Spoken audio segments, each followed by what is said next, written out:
Welcome to Space Nexus. Please subscribe and hit the bell icon for more breaking updates. South China Sea, a vast expanse of blue stretching between the shores of Southeast Asia, is more than just a body of water. It is a region teeming with life, rich in oil, gas and fisheries, and home to some of the world's busiest shipping lanes. Every year, trillions of dollars worth of goods pass through these waters, making it a lifeline for global commerce and a vital artery for international trade. But beneath the surface, tensions simmer as nations vie for control and influence. In recent days, a new front has emerged in this ongoing struggle, not on the waves, but in the digital realm. Google Maps, the world's most widely used mapping platform, has updated its labels to mark the Philippines' exclusive economic zone as the West Philippine Sea. This seemingly simple change has ignited a firestorm of controversy, both online and in diplomatic circles. In Manila, the move is celebrated as a long-awaited recognition of the country's sovereignty and maritime rights. For many Filipinos, it's a validation of their claims and a symbol of national pride. But in Beijing, the reaction is starkly different. Officials and citizens alike see it as a provocation, a challenge to China's historical claims and growing influence in the region. This digital change is more than a matter of semantics. It's a powerful symbol of deepening divides, reflecting the complex web of history, politics, and identity that shapes the South China Sea dispute. The implications go far beyond the screen, with real consequences for international law, regional stability, and the daily lives of millions. The South China Sea is crucial for commerce, serving as a crossroads for ships from every corner of the globe. Its waters connect economies, cultures, and people, making it indispensable to the world economy. Yet unresolved disputes and overlapping claims threaten the freedom of navigation that underpins this global system. Naval patrols, standoffs, and diplomatic protests have become routine, raising fears that a miscalculation could spark a wider conflict. For the Philippines, the stakes are deeply personal. It's about survival, access to vital resources, and the right to fish and work in waters their communities have relied on for generations. The sea is their livelihood, their heritage, and their future. For China, the South China Sea represents power, prestige, and a connection to centuries of history. Ancient maps and stories are invoked to justify sweeping claims, while modern military might is displayed to assert dominance and deter rivals. The world is watching closely as diplomats debate and international organizations weigh in. The question remains: will this digital line in the sand foster greater understanding and dialogue, or will it push the region closer to confrontation, as national pride and strategic interests collide? As we explore this issue, we'll dive into the history, the legal battles, and the real-world impact behind the headlines, unpacking how a digital map update became a new flashpoint in one of the world's most contested regions. The South China Sea dispute is rooted in clashing histories and legal frameworks. China's sweeping 9-dash line, based on ancient maps and historical claims, covers nearly 90% of the sea. The Philippines, however, grounds its claim in modern law, specifically UNCLOS, which grants it rights to resources within 200 nautical miles of its coast. Much of China's claim overlaps the Philippines' legally recognized EEZ. This fundamental clash, historical precedent versus international law, has kept the dispute unresolved for decades. Manila seeks multilateral legal solutions. Beijing insists on bilateral talks, leveraging its power. The result, a persistent, seemingly irreconcilable standoff. In 2013, the Philippines made a bold move on the world stage, taking China to court over the South China Sea dispute. This was a historic step, as Manila sought to challenge Beijing's sweeping maritime claims that threatened its sovereignty and the livelihoods of its people. The heart of the case was the controversial 9-dash line, which China uses to claim nearly the entire South China Sea. The Philippines argued that these claims violated the United Nations Convention on the Law of the Sea, or UNCLOS, an international treaty that defines nations' rights over maritime zones. After years of legal proceedings, the 2016 Hague Tribunal delivered a landmark ruling. The decision overwhelmingly favored Manila, declaring China's historic claims invalid and affirming the Philippines' rights within its exclusive economic zone, or EEZ. The tribunal also condemned China's interference with Filipino fishermen, who had long relied on these waters for their livelihoods but now faced harassment and intimidation at sea. The ruling went further, highlighting the severe environmental damage caused by China's construction of artificial islands, which destroyed fragile coral reefs and disrupted marine ecosystems vital to the region. The international community hailed the decision as a victory for the rule of law and a milestone in upholding international norms.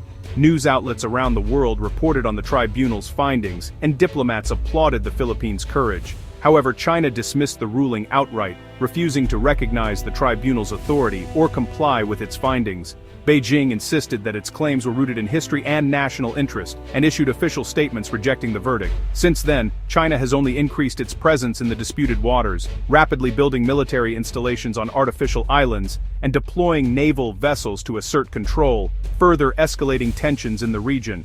For the Philippines, the tribunal's decision remains a powerful diplomatic tool, cited in international forums and negotiations. Yet, without a mechanism to enforce the ruling, its practical impact has been limited, leaving Manila to navigate a complex and often dangerous reality. China's continued defiance highlights the stark gap between legal victories in international courts and the realities faced on the water, where power and presence often outweigh paper rulings. Today, the struggle endures. The tribunal's ruling has become a rallying point for Filipinos, inspiring protests, diplomatic efforts, and a renewed sense of national unity in the face of ongoing challenges in the South China Sea.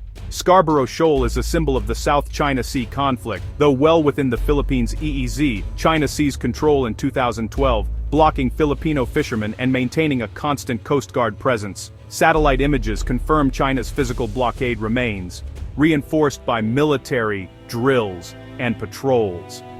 These actions violate the 2016 ruling and inflict hardship on local communities.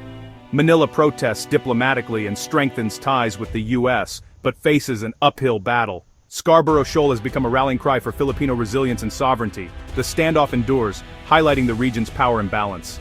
The ongoing dispute over Sandy Cay and the Spratly Islands is a vivid reminder that even the smallest, seemingly insignificant sandbars can ignite major international tensions. What might look like a patch of sand to most of the world is, in reality, a flashpoint for national pride, strategic interests, and regional power plays.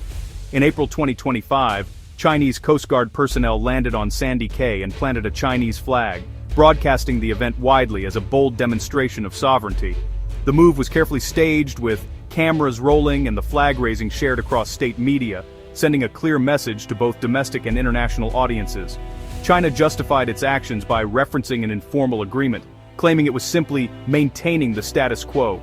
The Philippines, however, immediately pushed back, denouncing the flag planting as a propaganda stunt and firmly denying any loss of territory.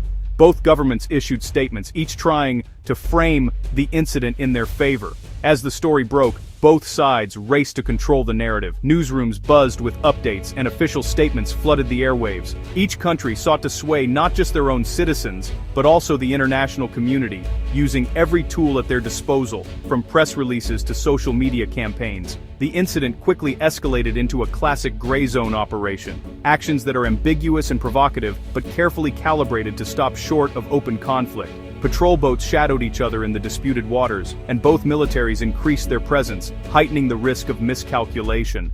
For China, the operation was a calculated test of Philippine resolve and a signal to other claimants in the region. For Manila, it became a test of credibility, how to respond firmly without escalating the situation beyond control. Behind closed doors, officials weighed their options, knowing the world was watching. The result was a diplomatic stalemate. Tensions simmered as both sides dug in, fueling protests and deepening mistrust. Diplomatic meetings grew tense, with forced smiles barely masking the underlying hostility. In the end, Sandy Cay, just a tiny feature in the vast South China Sea, became a stage for great power rivalry, showing how even the smallest scraps of land can shape the fate of nations. In April 2025, Google Maps began labeling the Philippines' EEZ as the West Philippine Sea for local users. For Manila, this was a public relations triumph, validating years of advocacy and boosting national pride. China condemned the move as political interference, insisting on the South China Sea label.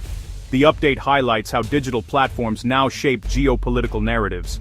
Experts call it a symbolic win for the Philippines, but warn it could provoke a stronger response from Beijing.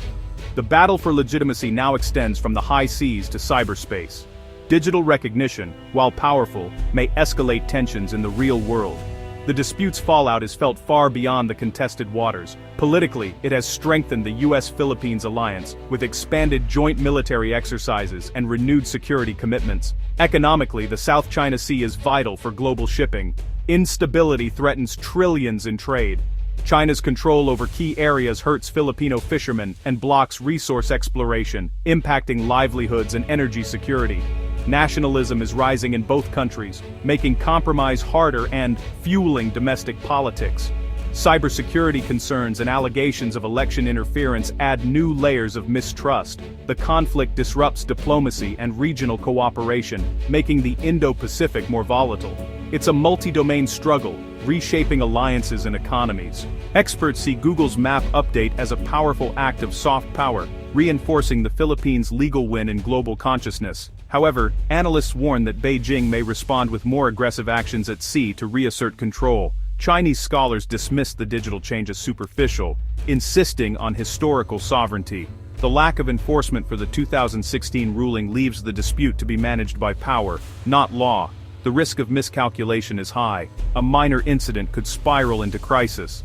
Clear communication and de-escalation protocols are urgently needed.